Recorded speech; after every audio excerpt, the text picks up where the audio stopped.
UTL solar, solar लावणार आणि सबसिडीही मिळवून देणार।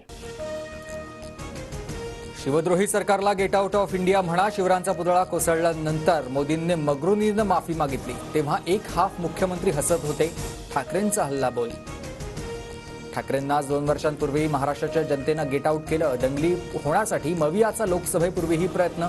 येत्या काळात मवियाला जनता नक्की जोडे मारेल। मुख्यमंत्री शिंदेंचा पलटवार। कोविडमध्ये घरी बसलेले आता चालू लागलेत। निवडणुकीत जनता त्यांना रस्त्यावर आणणार। मुख्यमंत्री शिंदेंचा ठाकरेंना टोला। मालवणमधील कोसळलेला पुतळा भ्रष्टाचाराचा नमुना, तो संपूर्ण देशातील शिवप्रेमींचा अपमान। पवारांचा हल्लाबोल तर शरद पवार मोर्चात अनवाणी पायानं सहभागी। शिवरायांबद्दल नेहरूंनी केलेल्या लिखाणावर ठाकरे काँग्रेसला माफी मागायला लावणार का? मवियाच्या आंदोलनावरून देवेंद्र फडणवीसांचा ठाकरेंना सवाल। नेहरूंनी काय पत्र लिहिलं होतं ते इतिहास माहीत नसलेल्या फडणवीसांना पाठवणार। पटोलेंचं फडणवीसांना उत्तर, इतिहास काढल्यास भाजपचीच कोंडी होईल, पटोलेंचा इशारा। अंगाशी आल्यावर माफी मागण्याचा मोदींचा प्रयत्न। पंतप्रधान मोदींच्या माफीवर पवारांची टीका, तर सावरकर आणि शिवरायांची तुलना होऊ शकत नाही, पवारांचं वक्तव्य। चुकीचे विचार प्रोत्साहित करतात आणि ते अंगाशी आले किंवा माफीच्या नावानं आपली सुटका करण्याचा हा प्रयत्न त्या ठिकाणी करतात। विकास कामांऐवजी काही जण फक्त राजकारण करतात। महाविकास आघाडीच्या आंदोलनावरून अजित पवारांचा निशाणा। शिवरायांचा पुतळा कोसळल्याप्रकरणी महाविकास आघाडीचं सरकार विरोधात राज्यभर जोडे मारो आंदोलन। सरकार विरोधात जोरदार घोषणाबाजी। मवियाला भाजपकडूनही आंदोलनांनाच उत्तर। राज्याच्या विविध भागात सकाळपासूनच भाजपचे आंदोलनं।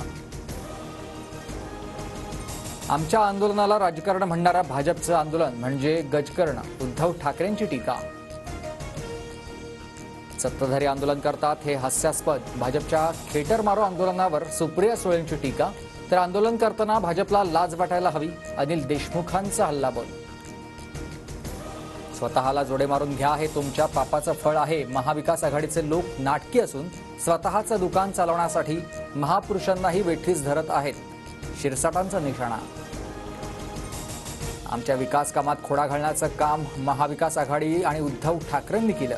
5 वर्षात तुमचा एक प्रकल्प दाखवा, फडणवीसांचं आव्हान। मोदी म्हणतात पवारांचं बोट धरून राजकारणात आलो, पण आज देशाची अवस्था बघून माझ्या बोटाची काळजी वाटते, पवारांचा पंतप्रधान मोदींना टोला। मवियाच्या 8 जागांवर मी सभा घेतल्या, त्यात 7 जण निवडून आल्या। सामाजिक कार्यकर्ते श्याम मानव यांचं वक्तव्य, तर आपण सर्व मवियाच्या उमेदवारांना निवडून आणू, श्याम मानव यांचा दावा। अजित पवार गटाचे रामराजे नाईक निंबाळकर तुतारी हाती घेण्याची शक्यता। रणजितसिंह नाईक निंबाळकर आणि जयकुमार गोरेंबाबतच्या तक्रारीची दखल न घेतल्यास तुतारी हातात घेऊ, रामराजेंचा इशारा। समरजित घाडगेंसोबत भाजपचे नगरसेवकही पवार गटात जाणार। कोल्हापुरात भाजपचे 18 नगरसेवक पक्ष सोडणार।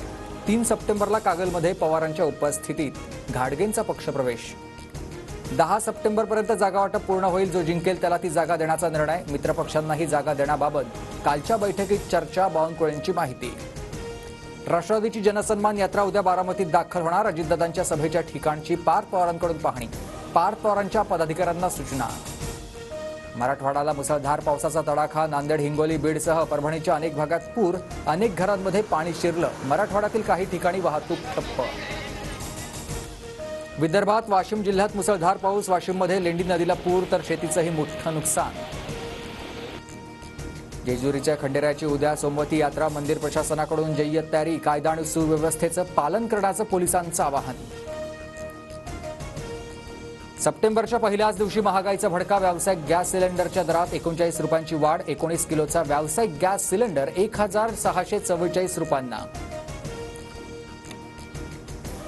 UTL सोलार, सोलार लावणार आणि सबसिडीही मिळवून देणार।